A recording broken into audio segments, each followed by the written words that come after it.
Thank you so much. Thank you so much. Make yourselves at home. All right. Thank you, Ed. We were Great performance. Trying to think of what might be a nice memento for you. So I want to give you this. Nice one, Ed. Want to tell what it's about? Maybe you can explain the guitar. It's a guitar made by Gibson. There's only 300 of them in the world, and it's in aid of a charity that I co-founded for New Orleans, for the musicians of New Orleans. So it's very rare. Well, thank And you. a great little memento. Let me guess. Let me guess. I'm sure I've got something here. I'm sure. Fresh out. Larry's fresh out again. All right, here we are. So I've got the Pope's shades, haven't I? I'm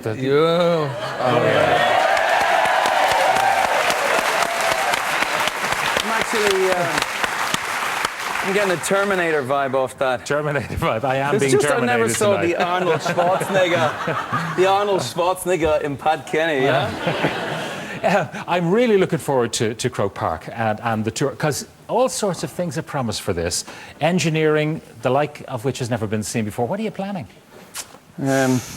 It's really a bad idea sometimes when people actually agree with you and give you what you ask for. And in this case, for a long time, we said to people in our production team, we love it when we have people all around us, which we do sometimes indoors, but we've never had it outdoors. Can you help us figure it out? You're playing in the round. So Bono came up with this. People used to say that outside of Ireland that the best place to see U2 was Madison Square Gardens, and that's where you play in the round up at one end, and our audience say that's the best seats, and you know they're just there staring at the four arses, but they're in pretty good shape now, and it feels like you're on stage sort of thing, and so we wanted to see, could we apply this outdoors? Everywhere. Of course, how do you hang the gear from the sky, so to speak? So the engineering is to allow us to do that. So this is the challenge. We haven't seen it yet, but we've seen some footage of it as it's being built in Belgium. And I have to say, I looked at it today, I thought, oh my God, we've actually designed the Eiffel Tower. It's this huge thing. But it's And gonna you're be opening amazing. in Barcelona? Is it Barcelona you're opening? Yeah, on the 30th of June. On the You're all 30th. very welcome. But there's no seats left. So, you've been on the road for a long, long time, and besides the miracle of the four of you guys staying together, much of your crew is the same crew you started with, and your manager is That's also the same manager, Paul McGuinness. Actually, that almost wasn't true. And there's a story, maybe tonight is the night to tell it, but we've never told, but there was a serious disagreement early on about his ability to get us a van. And there were negotiations and deals over getting us a van, and he said he could get us a van, but maybe, but we weren't good enough and this kind of thing. So we met in Captain America's, and we had a sort of powwow with the band where we discussed firing him, and we went through the ups and downs of it all, and we were there for about an hour, and this fella just walked up from the next table and he said, look, I'm really sorry to say this, but I couldn't help but overhearing what you were talking about, and I actually know the person you were talking about. I had that sinking feeling, and he said, this is a really, really big mistake. This is exactly the right manager for you too. You should really work it out, because this is a great, great guy. And I said, who are you? And he said, my name is Louis Walsh. Wow. That is the truth. That is a true story. The God's own truth. So I don't know if anyone knows that, but thank you, Louis. That's another one for you. Yes. I know that's true because I met him in a nightclub once, and he asked me for a cut. Now, when you guys are playing Croke Park, is there a pressure on you to sort of... everyone's expecting you to lift the national gloom. That's your job, Larry. You know, expectations are always high, and particularly in your homeland. But you know, that's what we do. We fly the flag wherever we can, and nowhere prouder than in our homeland. So, you know, you take the pressure on, understanding that you know your family and your friends are expecting great things. They hear about all this stuff you do around the world, and they want you to come home and show that you can do for them as well. Larry was saying just a few days ago, So you can't not but talk about this. Everyone talks about it all the time. You know, what can we do? Can we do this? Can we do that? And in the end, I think what you were saying, and I thought it was smart, is just that we just have to, wherever we go, whether it's Barcelona, whether it's Chicago, is just tell people about this little gem, this little jewel on the North Atlantic, and how extraordinary its people are, and how innovative and how smart they are, and they'll get their way out of this mess. We're just going to tell them that nightly.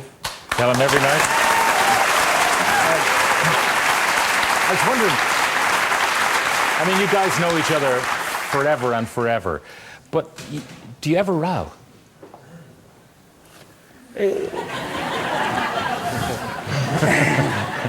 It's like a family business. I mean, this is like being in business with, you know, your four brothers. So, I mean, we're four brothers, and it's just, you know, it gets rough. There's, as Adam was explaining, there's matters of personal hygiene. Explain, Adam.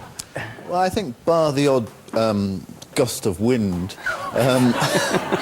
hygiene in cramped, small places is very important.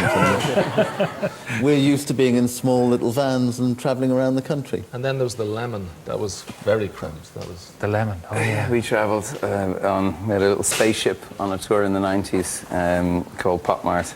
And there was some very interesting goings-on in that lemon. Yeah. That's enough of that. Enough of that. And if you are though, having an artistic discussion, you know, I want to do this, he wants to do that, someone else wants to do the other, who's the boss? You? Whoever's got the best idea. Really? That's usually me. No, they. Unfortunately, it really isn't. And just having the loudest voice and the most persuasive, you know, tone does not mean it's the best idea, sadly. And that's why we're a band. Is very much depend on each other. And what we've learned to do is the individual egos are sort of subservient to a band ego, which is pretty big.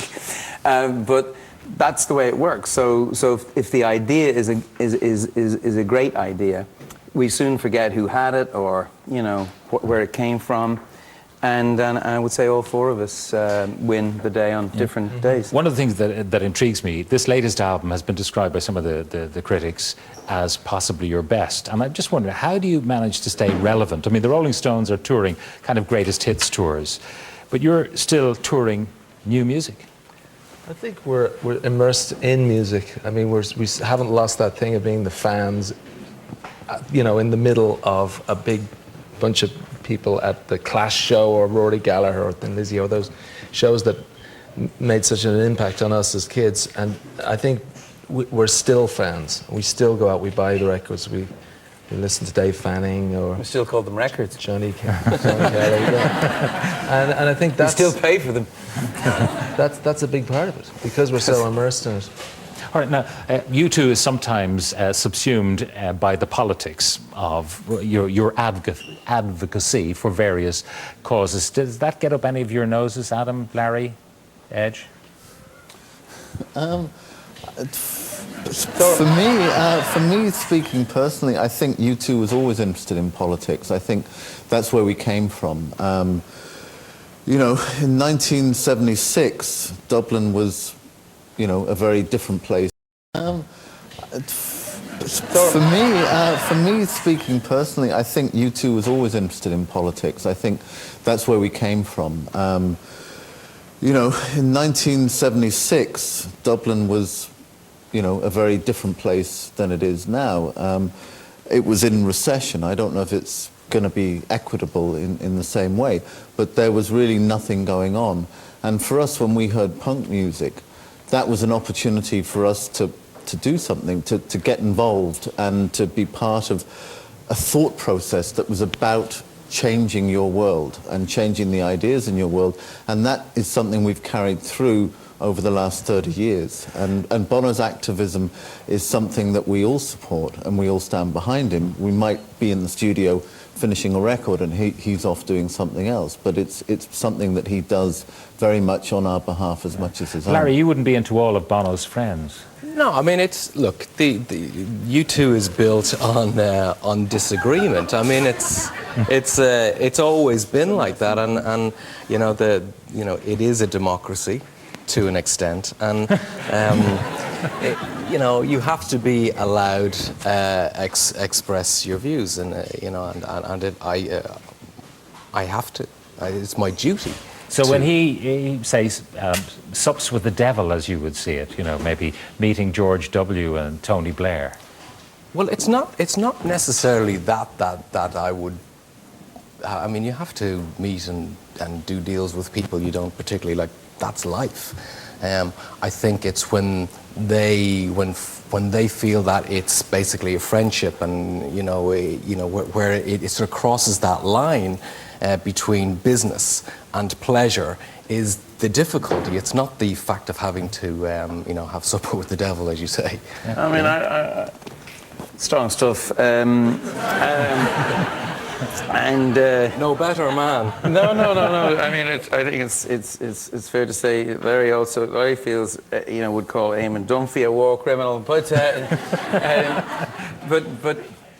but Larry's views are something that I really need to hear, and he keeps me on the straight and narrow, and I really appreciate it. I don't agree about Tony Blair.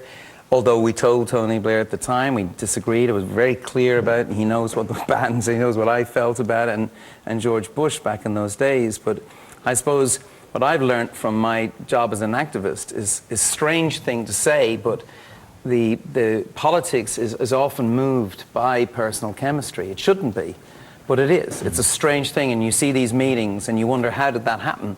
And it might have been just because there was a little bit of chemistry. So I do tend to try and, you know, I go that extra mile. Sometimes it's very hard for me with my own politics. Yeah. I was against the war in Iraq, but I saw, you know, another side of Blair. You know, he fought for the world's poor, you know, there's, you know, hundreds of thousands, millions lives will have been improved by Tony Blair. Myself and Bob Geldof at those G8 meetings, he just gave us the keys. And just really, we go backstage and jump on, you know, President Putin or whatever it was. And how did you get in here? You know, we didn't say it, but it was Tony Blair. And I can remember, even from an Irish perspective, mad things like, he said, you know, can we have an evening where we don't argue or talk about politics? So I said, yeah. I love that. Why can't things where? He says, well, you know, my place. That's number 10, right? So Irish rock star goes off to number 10. They're sitting down there. He has a dinner. There's lights are low. And this is great, Tony. Yeah, fantastic. Is there any wine? So we have some wine. We're talking. And we get into religion, Islam. He's an extraordinary intellect. And, you know, we got kind of lost in it there. And I think it got to about midnight. And he said, I've got to go. I've got to make a phone call.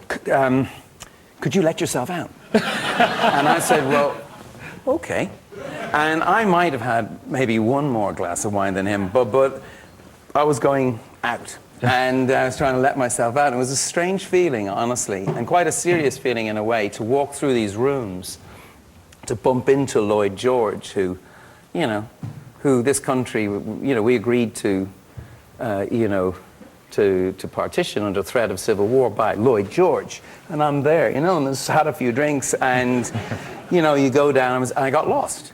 And I was in the basement, wandering around number 10. I thought, how times have changed in a wonderful way, that, you know, an Irishman could be wandering around. Eventually, Bobby came in and said, are you lost, sir? And sort of brought me out the back. But what a wonderful side of Tony Blair, and I'd like to thank him for that. I don't ever discount what Larry Mullen says. You would be a fool if you did that. One last thing I've got to ask you. Your lovely wife, Ali, is doing something very brave tomorrow.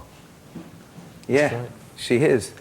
She is actually jumping off the tallest building in Ireland, which is the Elysian Building in County Cork. She's doing it for the Chernobyl Children's Project. I think it's Chernobyl-International, if you want to sponsor her. She's doing this with 50 trainee guards.